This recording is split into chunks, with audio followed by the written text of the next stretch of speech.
Kia ora, I'm Sharon Brett-Kelly. Today on The Detail, the aftermath, the wash-up, the fallout from the election. Call it what you will. There's a lot we still don't know. So we've called in the pundit's pundit, former Minister and United Future leader Peter Dunn, to answer those lingering questions about the election nitty-gritty. Plus, the mood of the country. Have we turned a corner this weekend? The All Blacks had a crucial win, the election's over, it's springtime, and the cost of the cauliflower is down to $3.99. But first, let's get to some basics with Peter. What is an overhang? An overhang is when a party gets more seats in reality than it's actually entitled to by its party vote. So the Maori Party, for instance, have won 4 seats on the night, 4 electorate seats, but their party vote's only about 2.5%, which entitles them to about 3 seats. So you can't take an electorate seat off them, so they keep the 4 and Parliament increases by 1. That's the overhang. Oh, so that's why, because I read something yesterday that said that it's possible that we could end up with 124 seats after special voting is in. Is that if the Māori Party win more of those electorate seats? Yeah, and their party vote doesn't go up to equate to that figure. The other factor here, of course, is with the Port Waikato by-election, there's peculiar provision in the Act that provides for that. That seat will be added anyway, so Parliament's currently 121 as of Saturday night. Whatever happens in the specials, it will go to 122 when the Port Waikato result comes in. And as you say, there could be other seats added as a result of overhangs. And what does that mean in terms of the coalition, the National Act coalition? That really does mean that New Zealand First is needed. Well, let's take the extreme. Let's say Parliament goes to 124. You need to get 63 to have the barest of majorities. At the moment, National and Act have got 61. Assuming National loses a seat on the specials, as everyone seems to expect, that could go down to 60. So that's where your deficit occurs. If, on the other hand, National picked up a couple of seats on the specials and Parliament stayed at about 122, they may find themselves with Act with 64 or 65 seats, so the pressure on forming a coalition becomes less. So we don't know at this stage whether this coalition will need New Zealand First and Winston Peters after all. No, we don't. On the figures on Saturday night, the barest answer is it doesn't, but that's a 61-60 majority. It's pretty risky. You only have to lose an MP along the way and suddenly it's all square or worse. So from the point of view of an insurance policy, it would make sense to include New Zealand First in some way. But as I've said previously, the question then becomes what way and what's the price that would be required? I mean, I've heard someone say that he could be made the Speaker of the House. I think that's unlikely for the simple reason I don't think a party leader can be a presiding officer of Parliament. So he could become the Speaker, but he couldn't also be the New Zealand First leader. It might be a dignified way for him to go out. There's a guaranteed knighthood involved, and that might be what he craves, but I think it's an unlikely prospect. What do you think is a likely prospect? Well, I don't know. At this stage, if I was in the National Party's position, and I got a sense from hearing David Seymour, he's of a similar view, I'd want to get sort of the broad bones of an agreement with ACT sorted out, first of all, and then go to New Zealand First and say, this is the arrangement we're looking at, here's where we see you fitting in, are you interested? I think the risk, if you don't do that and go along and say, let's all sit around the table and work out what to do, is that Peters takes over and runs the show as he has in previous negotiations, and it gets drawn out interminably. I've watched this over many elections and I've been pretty unimpressed by how it's happened in some ways. So for me personally, it's about me building a relationship with those respective parties that I want a serious government to be formed. My job now is to go to work and actually make sure that we can form a strong, stable government. This is a real test of Luxon's leadership. He says he's good at mergers and acquisitions. He's really got to put his stamp on this government right from the outset, and how he carries out these negotiations will be his first test. Let's move on to special votes. More than 500,000 special votes are yet to be counted and the final result could be different. Why does it take so long to count special votes? Well, that's a very good question. The explanation used to be that special votes have to be transported back to the electorate for which they were cast before they can be counted. So if you cast a vote for Oharu, for instance, and you were in the far north, then the votes have to come back to the counting place here. Then there's also the question of the votes that were cast overseas have to come back. And it's allowing time for all that to happen. And then the count takes place. They don't do it in dribs and drabs. They do it in one go when they've got them all in. So that's the process. You could argue in today's environment with technology, although it didn't serve us too well on Saturday, that process could be truncated considerably, but there doesn't seem to be any enthusiasm to do that. And why do special votes traditionally lean to the left? Well, they didn't always, but in recent years that's been the pattern, and it's been principally the people living overseas, the New Zealanders, the expats who vote, and they vote probably more on sort of nostalgic principle than the reality of what's going on in the country at the time. Special votes cast in New Zealand are cast more in line with the general outcome on the day. But I think there's a factor about special votes this time that people are overlooking with the overseas votes. Given the noise that there was during the pandemic about COVID refugees and people frustrated they couldn't get back to New Zealand, it may not be that the previous prevalence for the left prevails to anything like the same extent. There might be a lot of angry New Zealanders over in Britain or elsewhere, still furious they couldn't get home during the pandemic, and they may not be inclined to vote Labour or the Greens this time around. How long do you think it's going to be before we actually know the makeup of this government? Well, let's work backwards from that. There's a period specified in the Constitution Act within which Parliament has to meet after a general election. And I think from memory that runs out about early to mid-December. The Governor-General has already said that if there's not a government formed by then, she will have to go ahead and open Parliament and deliver a speech from the throne on behalf of the caretaker government, which would be rather extraordinary, a bit messy. So if you start from mid-December, things have got to be in place. What we then know is the Port Waikato by-election, which could have an influence, is the 25th of November. All the special votes have to be declared. The writs have to be formally returned to the clerk of the writs by the 3rd of November. But probably in about 10 days' time, the special vote results will start to drift out.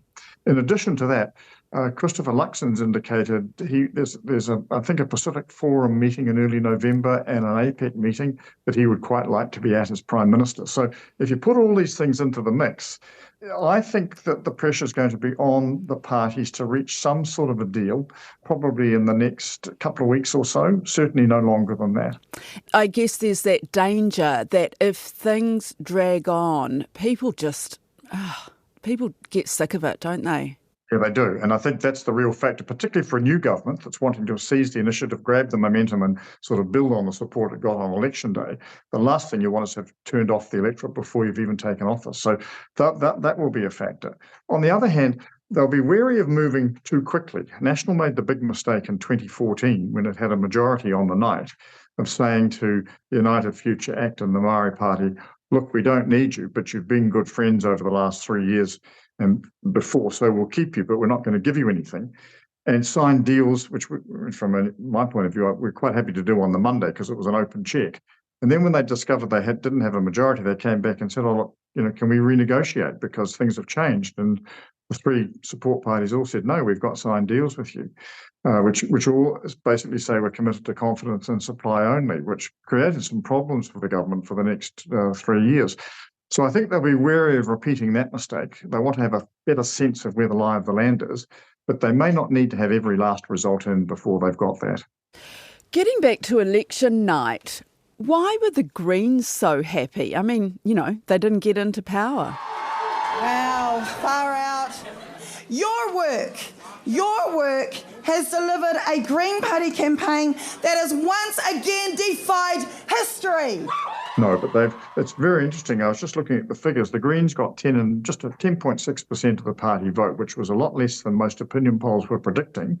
On the other hand, it was about 8% at the last election. So they've gained probably about 25% in their party vote. But more importantly, not only did they hold Auckland Central, but they picked up 2 electorate seats in Wellington. Now, that's chopped a few people off the list who might otherwise expect it to have got in, but it does give them a sounder footing for the future. If at the next election the Green vote was to drop, say, to, I don't know, pick a figure, 5%, they've got that backstop of 3 electorate seats now to fall back on. So they were pretty, I think, chuffed at that. That's a considerable achievement. Minor parties don't often win seats, and they've got 3 of them now. Here's one that a few people have been asking: why can't Labour and National form a coalition? That's been the perennial question for many, many years, and many would say that the differences between them, and we saw that during the leaders' debates, are pretty minimal. I think basically the simple answer is entrenched history. They're too bitter a set of opponents to overcome that. Will it happen? Who knows? There's a good example in Ireland. Fianna Fáil and Fine Gael, the 2 main parties there, in similar position to National and Labour ideologically. Since the Irish Civil War in the 1920s have been daggers drawn. But they have one common enemy, and theirs was Sinn Féin. And when Sinn Féin emerged as the 3rd party and a potential government player at the last election, for the first time ever, the 2 main parties formed a grand coalition where they've swapped the prime ministership every couple of years. And with it, entry into what for many of them must have been at one point an unthinkable coalition with Fine Gael and the Green Party. So in extraordinary circumstances, it could happen if, for instance, the Greens, or I suspect Party Māori, became sufficiently dominant that you couldn't form a government without them being a really dominant player. That might be enough to force the 2 big parties together, but I can't see it in the short term. I'm in it for you. A more confident and a more prosperous New Zealand. If you want real change for the better, stand with me. There is talk that the advertising should stop when pre-voting begins, when people can actually start voting. Well, it's an anomaly at the moment. On election day, you can have no publicity at all regarding the election. No polling, no media coverage. You can't put things on social media, etc., etc. All hoardings have to be down. But for the 2 weeks before that, when early voting's underway, none of those rules apply. I think that is an anomaly. And I think there needs to be some reconsideration of that, because it's rather bizarre to say that you vote sort of in a vacuum on election day, but if you choose to vote early, you've got all the paraphernalia and all the pamphlets and all the publicity all around you. And if you want a level playing field, that seems to me to be an inconsistency. Now, practically, if you were to say, well, from the time early voting begins, we've got a sort of a media blackout on publicity, the last 2 weeks would be pretty boring. In this election alone, I think there were 2 or 3 leaders' debates in that time. There were the other big debates. None of those could occur. No public meetings, no candidate canvassing, etc. So it would be a bit unusual. But as it stands at the moment, I think it is anomalous. What stood out for you on election night? One of the things is not such a strong presence of women leaders. Yes, it's interesting, actually. Looking at Labour's losses, I haven't done the figure right down to the last degree, but the overwhelming majority of the MPs defeated for the Labour Party on Saturday were women. So that will reflect the makeup of the new parliament. There's a fairly strong intake of women in the new National Party lineup, but I think that I can't be sure on this, but the 50% plus parliament we had in the last election probably won't be repeated. So that's one issue. I think the other issue is the clean out has affected future leadership possibilities. It's pretty hard if Chris Hipkins decides to stand down to see just who his obvious replacement is. All the likely ones have either been defeated or ruled themselves out. Looking to the other parties, I mean, the highlights for me were the performance of Te Party Māori. I thought that was an extraordinary effort. While people were raising the possibility of the Hauraki Waikato seat falling. Naya Mahuta will be gone. Our longest-serving wahine Māori will be out of Parliament, and we'll be welcoming in our youngest MP in over 100 years. If that's not an illustration of the turning of the tide, I don't know what is. No one, I think, quite saw some of the other things that were happening, and a good, strong party vote as well. The Greens, I wasn't surprised they won Wellington Central, and I'd said as recently as Friday that if they won strongly in Wellington Central, that would probably spill over into Rongotai, which is what happened. But they'll be ecstatic to have Auckland Central, Wellington Central and Rongotai, a big, strong toehold for them in 2 of the major cities. What does Liz Gunn do now? I mean, we're talking about her New Zealand Loyal Party. What does she do now? She had 26,000 votes. Well, she's got a big group. I don't think they would have got to the position of ever getting representation. But if you look at them, you look at the Tamaki's freedom movement, there's 2 or 3 other fringe parties all picked up votes. There's a pretty solid core there. I think the first thing they all need to do if they want to continue as a political movement is to get together under one umbrella and not several, because they just dissipate their efforts. I think the second thing Liz Gunn needs to do is get a decent lawyer when it comes to putting together your party list and make sure you get it properly in on time and according to the rules. But at that level of votes, there's a potential well for them to mine for the future if they're of a mind to, or whether their message was a sort of a purely anti-vaccine one rather than an anti-sort of wider control one. That will be interesting to see just how that movement develops. But yeah, it was a surprisingly strong showing. Okay, so it could be several weeks before we really see what this government looks like. Once it's in place, what do you see as the quickest first changes that we're going to see? Well, there's been talk of a mini budget before Christmas. I think that will be conditioned by the time it takes to bring a government together. I suspect getting some legislation together to give effect to some of National's key promises, whether it be around tax changes, they don't need to take effect immediately, but they can have the legislation in place and out there so that it's seen to be doing something.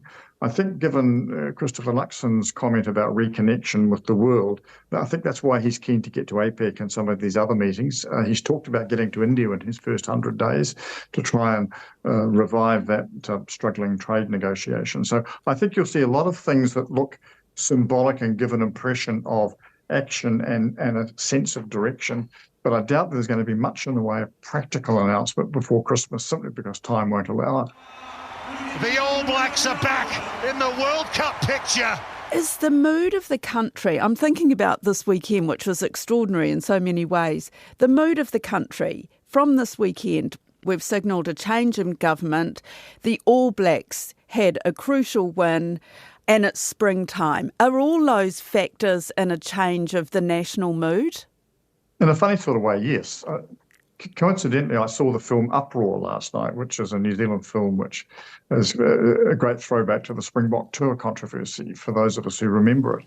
And I was thinking at the time, the thing about that was the scars that left took several years to heal, in part because Muldoon was re-elected in 1981 and didn't fall until 1984.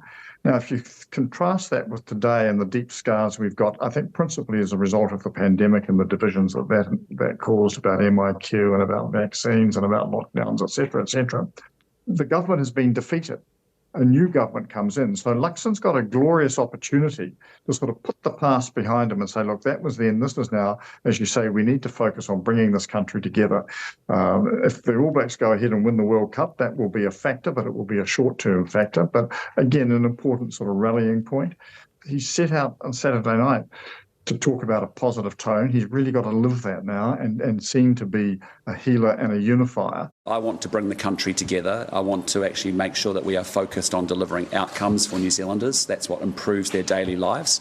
I'm a person who likes to bring teams together and make sure that I get the best out of that team and use all the skills that are in that team. Really, in the last 5 years in New Zealand, we've lost our sense of tolerance for different opinions. We used to be very good at saying, well, everyone to their own, you're right to hold your own view. We now have a much more defined sense of, and I'm using sort of moral inverted commas here, what's right and what's wrong. You're either for us or against us. I think that's all coming out of the pandemic response. And Luxon's, because he's a fresh face, can sort of put all that to one side if he's of a mind to and say, okay, we do need to start to move forward. We do need to be more respectful of diversity. We do need to be more tolerant of different opinions. And we need to be more engaged. Now, a big challenge, he won't do it immediately, but if he sticks to the language he used on Saturday night, he's got a chance. But the thing is, a lot of this division is over race, isn't it? And what we're seeing in this new parliament, a much stronger Te Pāti Māori, and then on the other side, you've got David Seymour from ACT promising to have a referendum on the treaty. To me, that looks very divisive. Yeah, I'd be very surprised if that referendum ever takes place, or if it does, it will be in such a watered-down form as to be sort of pretty marginal. You're right. I think that what's happening and has been happening over the last probably 2 or 3 elections is the whole changing of Parliament. It's not just the browning of Parliament, but it's the whole sort of generational change. And I think that's where the new government, whatever its ideological persuasion, has to sort of get on board and sort of start to understand the changing face of New Zealand and what it means. And I think that, Luxon's talking that way. Whether he can do it's another question. But there are people like Brooke Van Velden, of a younger generation. I think she's got the capacity to reach out across the lines. I think that there are people, despite their hardline into Party Māori, who are prepared to talk about where we might head. But that discussion needs to take place, sort of whatever the politics are, that needs to be an ongoing one. The last thing we'd want to end up with, it seems to me, is something like what happened in Australia at the weekend, a pretty innocuous proposal about the voice put up, but knocked back 60-40 on a public vote. That's pretty divisive. Even if there's not a referendum on the treaty, this issue of co-governance is hanging there, and there's been a lot of talk that, that's going to be dealt to. Yeah, well, in reality, it won't be, because I think the term will be dealt to, and that's I think it was an inaccurate term to start with. We've had shared management arrangements for many years under both governments for a lot of areas. They've grown out of treaty settlements. They've come into the areas of resource management, et cetera, land management generally, and they've worked pretty well. And no one really is arguing about overturning those. But I think that co-governance became a sort of an overarching term of frustration, with the sense that the Labour government was focusing on an agenda that New Zealanders weren't necessarily comfortable with. Take it one step at a time, work it through, and I think you get a better outcome. I think one of the lessons from this government, the defeated government, is that it tried to always be one step ahead of public opinion because it wanted to be leading. Whether it be climate change or pandemics or co-governance or whatever. I think New Zealanders are a bit intolerant of that. They'll work with the government of the day at their pace. And I think the government of the day needs to understand the pace of New Zealanders and work alongside them. And then you make progress. It won't all happen, like the famous Rachel Hunter ad, it won't happen overnight, but it will happen. And I just think a bit of patience is required, because where we do have these shared management arrangements at the moment, they work particularly well and no one's questioning them. The election result provides a huge opportunity, which I'd hoped that Jacinda Ardern may have taken but didn't, to really start to focus on what it means to be a New Zealander today, and all our guises, with all our different cultural and other appreciations. We've got this strong opportunity to forge this as the really great multi-ethnic, multicultural nation of the world. And I just think there's a chance that's gone begging there, because a lot of our other divisions would be overcome if we focused on how we work out what it means to be someone who lives in these islands today, what our challenges and opportunities are, and how we all work together to achieve them. And Luxon sort of started to talk that way on Saturday night. Time will tell whether he can deliver, but for the country's sake, I hope he can. That's it for today. I'm Sharon Brett Kelly. The Detail is supported by the Public Interest Journalism Fund. Today's episode was engineered by Jeremy Ansell. Our producers are Alexia Russell and Bonnie Harrison. And thanks to Peter Dunn. Ka kite anō.